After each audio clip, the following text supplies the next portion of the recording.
qu'ils soient un pour que le monde croie que tu m'as envoyé. Jésus parle des chrétiens, et malheureusement, les chrétiens sont encore aujourd'hui divisés.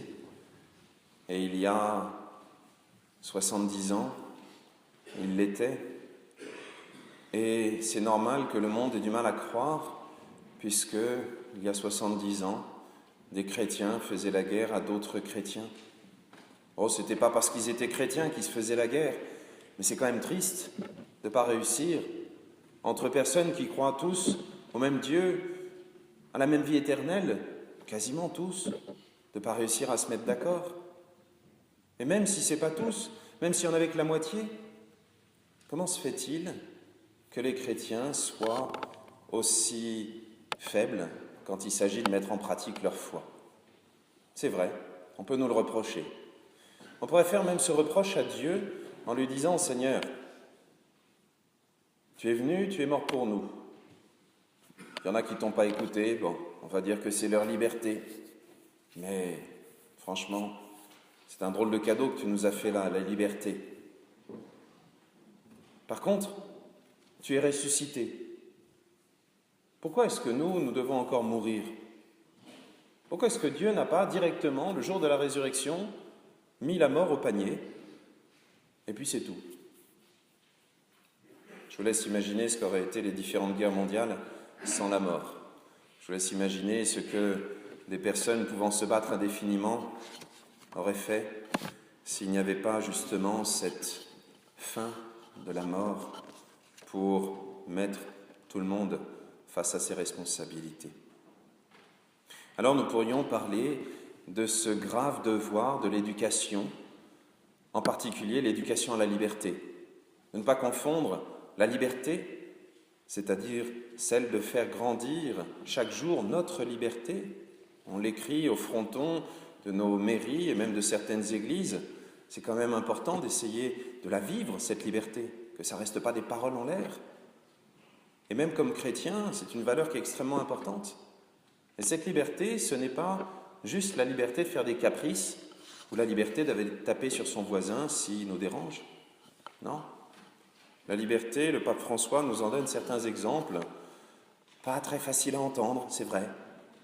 De vraie liberté, qui n'est pas forcément de se replier sur soi-même, mais d'oser imaginer que chaque être humain, sans exception, est un frère.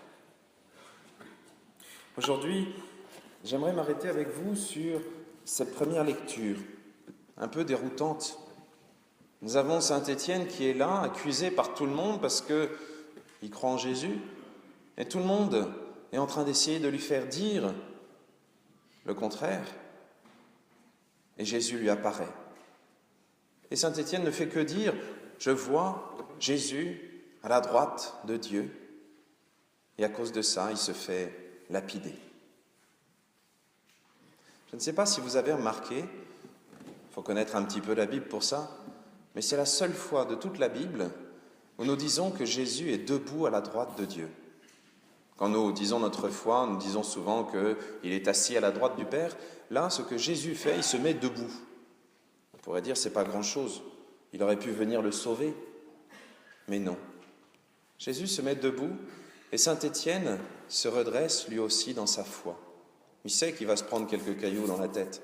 Il sait qu'il va donner sa vie, mais plus important qu'une vie ou qu'un confort, il sait que derrière, non seulement il va servir d'exemple pour les autres, par exemple le jeune Saul qui était là et qui gardait les vêtements et qui deviendra plus tard Saint Paul et qui va se convertir en particulier grâce à cette prière, mais aussi pour tous ceux comme nous qui peuvent suivre cet exemple.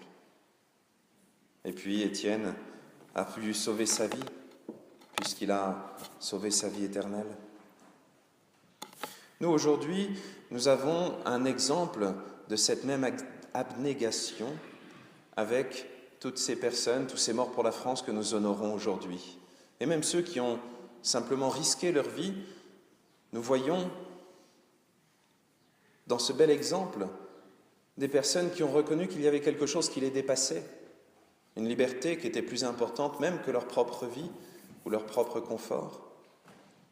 Aujourd'hui, c'est à notre tour d'essayer de nous dépasser nous-mêmes, d'essayer de sortir d'un égoïsme qui transforme la liberté en caprice pour oser construire un monde dans lequel non seulement le mot liberté aura un sens, mais aussi le mot fraternité.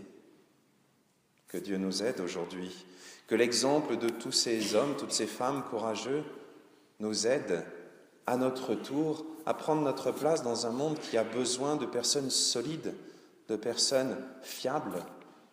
C'est un cadeau qu'on peut demander à Dieu si on est chrétien, et on peut quand même lui demander, parce que c'est comme le Père Noël, il donne largement les cadeaux, même pour ceux qui sont pas sages. Eh bien, le bon Dieu donne largement, même pour ceux qui ne croient pas forcément en lui.